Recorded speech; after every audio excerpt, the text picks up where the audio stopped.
یہ قتل انتقام کی آگ میں کیا گیا۔ گینگ وار نے ایسا زور پکڑا کہ بڑے بڑے اشتہاری مجرموں سے لے کر کئی نامور ملزمان تک مارے گئے۔ حنیف اور بابا نے تیفی بٹ اور گوگی بٹ کے پاس پناہ لے لی جو کہ اس کے کاروباری حریف تھے۔ لاہور کچہری کے باہر ٹیپو ٹرکاں والا پر قاتلانہ حملہ کروایا گیا۔ تیفی بٹ اور گوگی بٹ کو خوف تھا کہ یہ خاموشی کسی بڑے طوفان سے پہلے کی خاموشی نہ ہو۔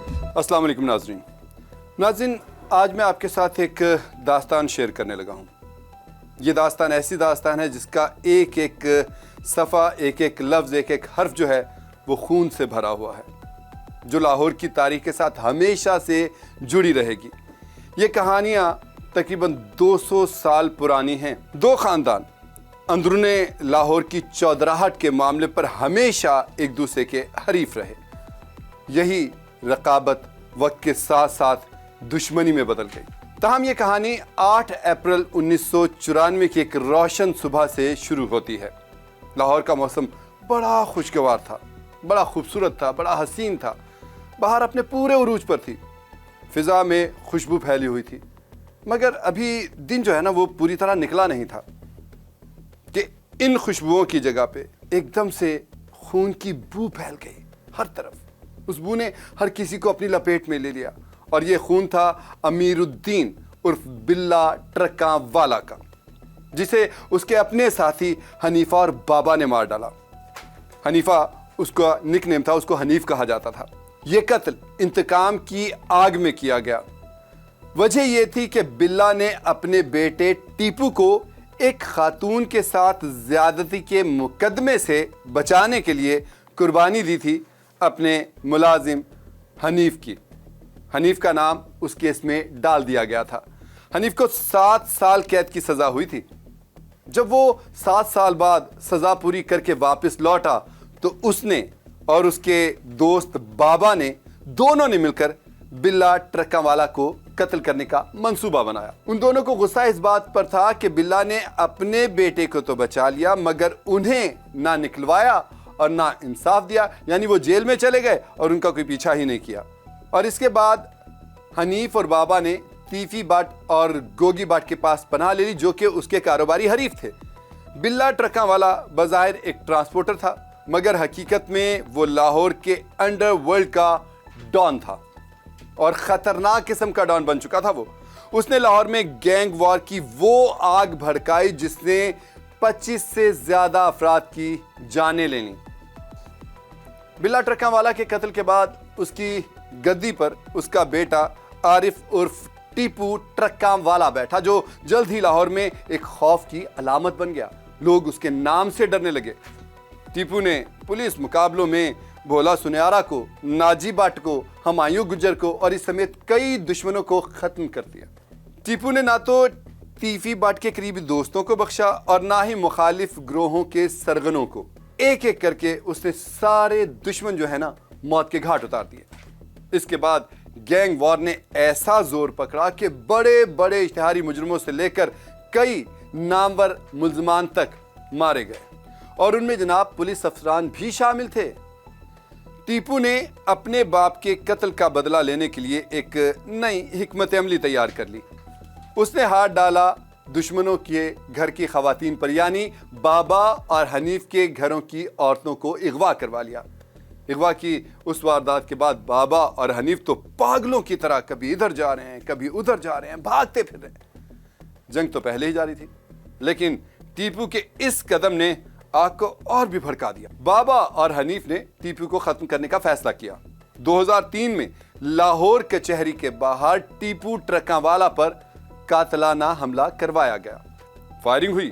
فائرنگ میں ٹیپو شدید زخمی ہو گیا، جبکہ اس کے 5 محافظ جو ہیں وہ اس حملے میں مارے گئے تھے۔ اس کے بعد بابا اور حنیف نے متعدد بار کوشش کی، مگر ہر بار ٹیپو کی قسمت اچھی، بچ نکلتا تھا۔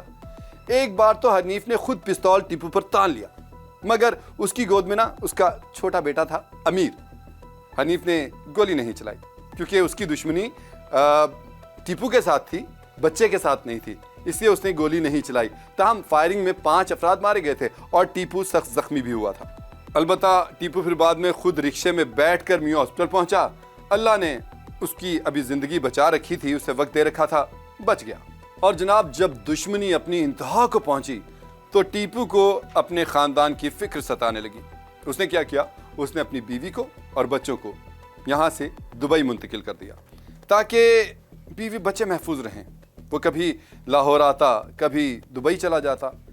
ایک بار جب ٹیپو لاہور سے دبئی روانہ ہوا تو پیچھے اس کے قتل کی منصوبہ بندی شروع کر دی گئی۔ 2010 میں جب وہ بیرون ملک سے واپس آیا تو لاہور ایئرپورٹ پر اسے مار دیا گیا۔ ٹیپو کے بعد اس کی وراثت اس کے 18 سالہ بیٹے امیر بالاج کے حصے میں آئی۔ امیر بالاج قتل کیس یاد ہے نا آپ کو؟ یہ وہی امیر بالاج ہے جو اس وقت دبئی میں زیر تعلیم تھا۔ وہ ایک پڑھا لکھا نوجوان تھا جو باپ کی طرح لڑائی نہیں چاہتا تھا بلکہ امن و امان سے رہنا چاہتا تھا۔ امیر نے کوشش کی کہ یہ دشمنی، یہ لڑائی جھگڑے، یہ چپکلشیں ختم ہو جائیں، لیکن دوسری طرف سے کوئی جواب نہ آیا۔ وہ غلط فہمیوں میں رہے کہ شاید یہ دشمنی کی کوئی نیا ڈھنگ اپنا رہا ہے۔ 2013 یا 2014 میں امیر بالاج ایک کیس کی پیروی کے دوران اپنی بہن اور بھائیوں کے ساتھ سیشن کورٹ جا رہا تھا کہ مخالف گروہ کے کارندوں نے فائرنگ کھول دی۔ امیر بالاج تو بچ گیا مگر اس کے 5 گارڈ موقع پر مارے گئے۔ پہلے کیس میں بھی جب اس کے ابا پہ حملہ ہوا تھا تو اس میں بھی 5 گارڈ مارے گئے تھے، اور اب اس وقت امیر بالاج چھوٹا تھا جب اس کے اوپر گن تانی تھی تو حنیف نے اسے گولی ماری نہیں تھی کیونکہ امیر بالاج گود میں تھا۔ اور اس بار بھی آج بھی ایسا ہی ہوا کہ جب امیر بالاج گیا تھا وہاں پہ پھر کچہری تو اس کے 5 گارڈ مارے گئے تھے اس حملے میں۔ امیر بالاج بار بار کہتا رہا کہ اس کی کسی سے دشمنی نہیں ہے، لیکن دوسری طرف تیفی بٹ اور گوگی بٹ کو خوف تھا کہ یہ خاموشی کسی بڑے طوفان سے پہلے کی خاموشی نہ ہو۔ آخر 19 فروری 2024 کو ایک پولیس افسر کے گھر شادی کی تقریب ہوتی ہے جس میں امیر بالاج بھی مدعو تھا۔ امیر بالاج کو اس تقریب میں نشانہ بنایا گیا۔ موقع پر ایک فوٹوگرافر موجود تھا جو بار بار امیر بالاج کے پاس جاتا، اس کی تصویریں کھینچنے کی کوشش کرتا تھا۔ گارڈ اس کو بار بار ہٹا رہے تھے، اسے روک رہے تھے، مگر پھر اچانک وہ تصویریں کھینچتے قریب پہنچ گیا امیر بالاج کے۔ اس نے کیمرہ سائڈ پہ رکھا، گن نکالی اور فائرنگ کر دی۔ گولیاں امیر بالاج کے جسم میں پیوست ہو گئیں۔ اسے اسپتال پہنچایا گیا مگر وہ زخم و کتاب نہ لا سکا اور اس دنیا فانی سے کوچ کر گیا۔ یوں جناب ٹیپو ٹرکاں والے کے خاندان کا ایک اور چراغ بجھ گیا۔ امیر بالاج کے قتل کے پیچھے تیفی بٹ کا ہاتھ تھا جس نے اس کے قریبی دوست احسن شاہ کو استعمال کیا۔ احسن شاہ نے 4 کروڑ روپے میں امیر بالاج کے قتل کا سودا طے کیا تھا۔ پولیس نے احسن شاہ کو پکڑ لیا اور دوران تفتیش اس نے جرم کا اعتراف بھی کر لیا۔ امیر بالاج کے قتل کے 6 مہینے اور 13 دن کے بعد تیفی بٹ کو ایک زبردست جھٹکا لگا جب دن دہاڑے اس کی بہن اور بہنوئی پر لاہور کی نہر کے قریب حملہ کیا گیا۔ اس کا بہنوئی جاوید بٹ مارا گیا جبکہ بہن شدید زخمی ہو گئی۔ 23 اگست 2024 کو اس گینگ وار کا ایک اور کردار اپنے اختتام کو پہنچا۔ امیر بالاج کے قتل کیس کا مرکزی ملزم احسن شاہ پولیس مقابلے میں پار ہو گیا۔ امیر بالاج کے قتل کے بعد تیفی بٹ کراچی سے دبئی فرار ہو گیا تھا۔ انٹرپول کی مدد سے دبئی پولیس نے ایک فلیٹ پر چھاپا مارا اور تیفی بٹ کو پکڑ لیا۔ 10 اکتوبر 2025 کو تیفی بٹ کو پاکستان لایا گیا۔ عدالت نے اسے پولیس کسٹڈی میں دے دیا۔ پولیس کے مطابق کہ رحیم یار خان کے نواحی علاقے میں دوران تفتیش تیفی بٹ کو لاہور منتقل کیا جا رہا تھا کہ اسی دوران اس کے اپنے ساتھیوں نے پولیس وین پر حملہ کر دیا۔ حملے میں 2 حملہ آور فائرنگ کرنے کے بعد موقع سے فرار ہو گئے جبکہ تیفی بٹ کو گولی لگ گئی اور تیفی بٹ موقع پر ہی ہلاک ہو گیا۔